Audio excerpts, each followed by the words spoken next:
你知道放水灯吗？那是为亡魂点一盏灯，照亮明路，让飘在水里的孤魂能够上岸，吃一顿饭，然后早日投胎。那你有没有想过，吃完那顿饭之后，他们要去哪里？台湾有一个仪式专门回答这个问题，他不点灯，不造王船，不放鞭炮，他只做一件事，去见他们，然后背对着他们走回去，不能回头。那一年，建宇大概6、7岁，他第一次在中港西边看放水灯，电气花车的灯光打在他脸上，他眼睛睁得很大，不说话，只是看。他用2只手抓着阿明的1只手，抓得很紧。然后他抬头问：“爸爸，那些灯是给谁的？”阿明想了一下说：“给那些飘在水里的人，让他们找到路，上岸来吃一顿饭。”建宇沉默了一下，又低头看着飘远的水的，说：“那吃完呢？”阿明没有回答。那个晚上，建宇一路走回庙里，都牵着阿明的手，没有放开。然后，孩子长大了，不是某一天忽然变的，是慢慢的像水灯飘远，你还没注意到，他已经看不见了。建宇开始有自己的朋友、自己的事、自己的秘密。阿明问去哪，他说随便走走。阿明说早点回来，他没有回答，门就关上了。那个背影，球鞋踩着拖鞋布，耳机挂在脖子上，假装自己很随意。阿明站在门的这一边，看着那扇关上的门，不知道怎么办。他以为还有时间慢慢知道那个长大的建宇是什么样子。电话是下午4点多打来的，不是建宇打的。大家好，我是小明，欢迎回到艺海路。今天这个故事发生在竹南中港溪口，一个父亲、一条溪和一个他不应该回头的瞬间。在那之前，我想告诉你，溪港是什么。阿明跟在队伍的最后面，没有拿旗，没有扛轿，没有人认识他，他也不认识任何人，只是跟着走。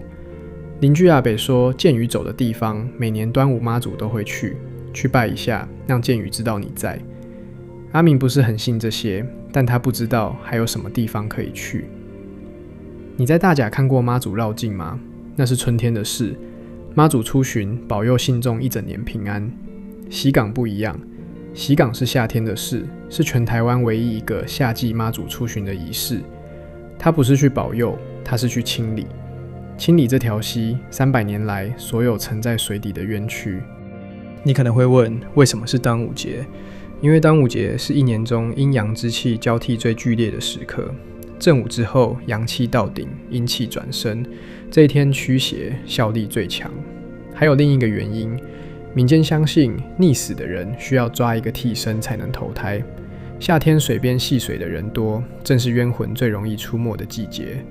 每年端午，在这条溪超度他们，让他们吃饱，让他们走，就是斩断这个循环。队伍走到第一个路口，庙方的人停下来，把一张符贴在桥头。阿明看着那张符，没有停下脚步。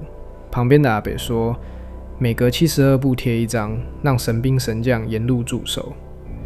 那些符是告诉他们，今天我们来了。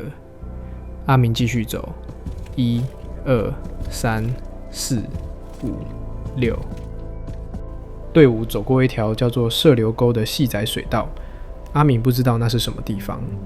道光6年，1826年，南庄总土木张家里的女婿黄启英联合原住民和客家人，对中港的闽南人发动攻击。大批闽南人被逼入这条沟里溺死，人数没有精确的记录。官府后来立了一块碑，县中垄全漳和睦碑，县漳州人和泉州人、原住民和闽南人不要再互相打杀了。碑立了，那些沉在沟里的人没有名字，没有分，只有每年端午香案摆到水边，让他们知道还有人记得。阿明走过那条水道，没有停下来，他不知道那段历史，他只是继续数：1、2、3、4、5、6。1943年2月19日，昭和18年，日治末期。中港溪的出海口外搁浅了一只大鲸鱼，巨大、陌生，像从另一个世界飘来的东西。消息传开，竹南的人放下手上的事，往溪口走去。渡船本来有载客的限制，但那天没有人在管这件事，大家都想看那条鲸鱼。一艘渡船严重超载，它在中港溪口翻了，32个人沉下去。32个人，不是在战场上，不是在风浪里，是在一个风平浪静的早晨，因为想靠近一条美丽的大鱼而死。从那一年开始，慈玉宫把这32个人也一起纳入西港的祭祀名单。他们和300年来的溺亡者一起，等着每年端午的那一刻，有人来在水边烧香，说：“我们没有忘记你。”队伍到了出海口，神教冲向海边，鸡童在泥滩上洒符水，书文在临时坛前被念出来，超度中港溪和射流沟的孤魂，祈求航行平安。愿亡灵享用贡品之后不再逗留，早日离去。阿明站在坛的边缘，听着那些字，不再逗留，早日离去。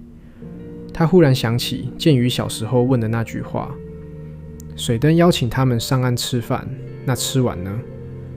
这就是答案了。吃完就走，走进他们该去的黑暗里，不要再回头。他知道这个答案。但他还是希望建宇可以不要走得这么快，就再多一点时间，让他看看那个长大的建宇到底是什么样子。他在人群里找了很久，不知道在找什么。也许是一个熟悉的轮廓，也许是一双球鞋踩着拖鞋步的走路方式。什么都没有，只有泥滩和退潮的水。仪式接近尾声，庙方的人开始招呼大家准备回城。旗帜卷起来，鼓不打了，背对着海，不要出声，不要回头。队伍慢慢转身，几百个人没有一个出声。脚踩在泥滩上的声音是那片土地上唯一的声音。阿明也跟着转身，他走了几步，然后他听见了，不是哭声，不是呼唤，是一种声音让他想起建宇在客厅打电动，耳机没戴好，游戏音效从耳机缝隙漏出来的那种声音，就那么一点点。他停下来了，前面的人继续走，他站在原地，身体慢慢转过去，出海口，什么都没有。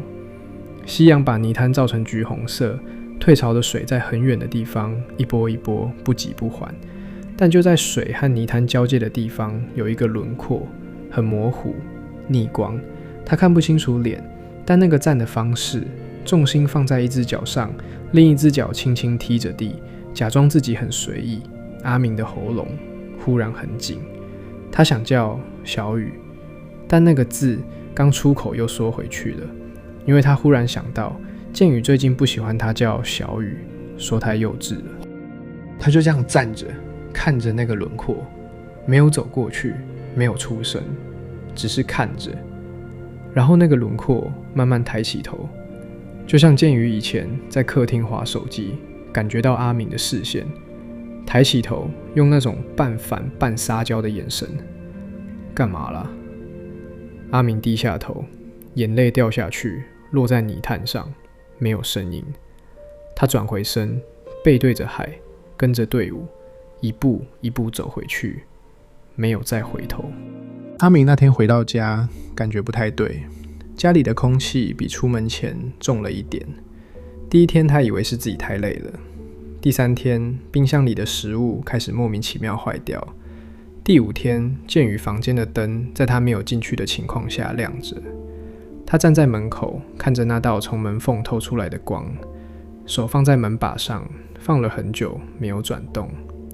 就在那时候，他闻到一股味道，不是臭，不是香，是建宇洗完澡回房间的气味。那瓶沐浴乳是建宇自己选的，不知道从什么时候开始，他不再用家里的那一瓶，说那个味道太幼稚了，要用自己选的。那个气味，阿明已经快忘记了，但他还在。半夜的时候，他会听见客厅有声音，很轻，像有人坐在沙发上换电视频道。建宇以前最喜欢半夜等阿明睡了，偷偷出来看球赛。邻居阿北是第一个发现不对的人，他来串门子，才坐下来，脸色就变了，什么都没说，喝完茶就走了。隔天，他带着庙里的人来，他们在客厅烧香，在门口贴符，然后在建宇房间门前站了很久。庙里的人说声音很轻，有一个孩子不知道要去哪里，他只是跟着一个他认识的人走回来了。然后他停了一下，补了一句：他在等你，让他走。阿明坐在厨房的椅子上，听着那句话，他想起放水灯，把他们引来，让他们上岸吃一顿饭。喜港是把他们送走，背对着海，不能回头。建宇小时候问的那句话，那吃完呢？吃完就走。他知道这个答案，但他回头了。于是做完之后，庙里的人说要让这个孩子知道他不能留在这里，要跟他说再见。不是那种我们明天再见的再见，是那种你要去你该去的地方，我留在我该在的地方。这一次说完就不再见了。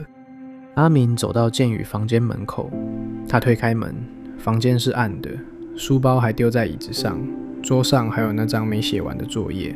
他在床边坐下来，他一直哭，不是那种忍住的哭，是止不住的那种。他舍不得建宇离开，但他更不希望建宇就这样留下来，留在一个他回不去的地方，留在一个没有办法继续长大的夜里。他知道该说再见了。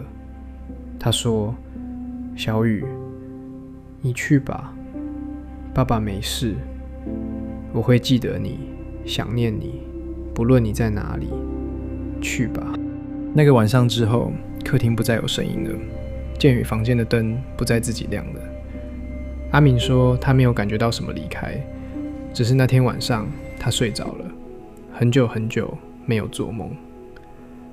喜港的规矩说不能回头，但人总是会回头，因为我们爱的那些人在我们背后，我们以为是我们在等他们，但那个在出海口等待的也许不只是我们，他也在等我们让他走。再见在中文里有两个意思，一个是我们会再见面，一个是不要再见了，去吧。今年6月19日端午节，竹南中港溪口同样依例举行，会有人去，会有人烧香念名字，会有人在回程的那一刻很想回头。我是小明，如果你喜欢这个故事，别忘了订阅艺海路，我们下次见。